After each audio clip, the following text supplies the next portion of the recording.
তার বিচার প্রক্রিয়া যেন থেমে না থাকে। সে দেশে থাকুক, সে বিদেশে থাকুক, আমি যে বিচারের আবেদন করেছি সে বিচার যেন থেমে না থাকে, এটাই আমার প্রার্থনা। মনে হয় এই বেডির মনে হয় যেন লজ্জা শরম আল্লাহ পাক দেন, যে লজ্জা শরম যদি থাকতো এইভাবে মিডিয়ার সামনে আয় কদিন হরে হরে কোর্টে আদালত এই অবস্থা করতো না। ও কিভাবে সাজিয়েছে মনে হয় যেন কাকরাল মসজিদের ইমাম যাক কি এক অবস্থা, হিজাব মিজাব পরি কি হুলস্থুল, শতানের বাচ্চা একজনই কুত্তাল্লা যা 12 বছর চুঙ্গা ভরে তুলে যে বিয়ে হে বিয়ে এটি আর সহ্য হইতো না। কদিন হরে হরে নতুন নাটক শুরু করে, কদিন হরে হরে হলো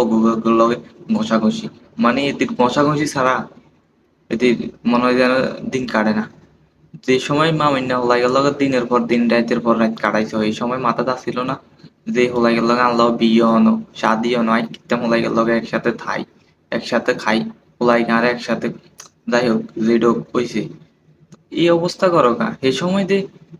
দনোদনের মন ঠিক আছিল, একসাথে খাইছে একসাথে করছে একসাথে সবকিছু করছে অন কোড়াই বিশেষ এ সময় যে কোড়াই বিয়ে শাদি করতে পারেন, তাই এই সময় কোর্টের দিক গেছে আর যে বিয়ে ছাড়া হলে এগুলাও থাকতে পারি এমনি। হ্যাঁ এই সময় যে সুন্দর মতো রাখছে 50 বছরিয়া এক মানে যুবতী না দাম্বি আল্লাহ পাক কি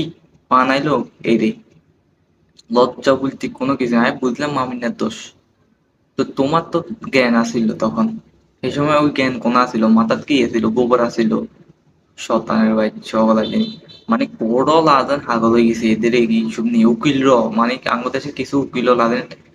মানে মামলা টোকায় হানা এদের এসেও মানে না মামলা মানে চালাই বইরা ওরে বেডিকে নতুন নাটক শুরু করে লজ্জা শরম বলতে আমার মনে হয় না নাই লজ্জা শরম যদি থাকতো এরকম আয় করতো না মিডিয়ার সামনে কোর্টের সামনে যে দর্শন হয়েছে এতে তো আমি মনে করি এই বেডিকে আগে গ্রেপ্তার করার দরকার, যে বেডিকে নিয়ম ছাড়া বিয়া ছাড়া কেমনি হোলাইগের লগে আসিল আর দরকার দিল আগে বেডিকে গ্রেপ্তার করেন। শতান শতান যতই বেশ ধরুক শতান শতানের রয়ে যায়, শতান আর ভালো হইতো না।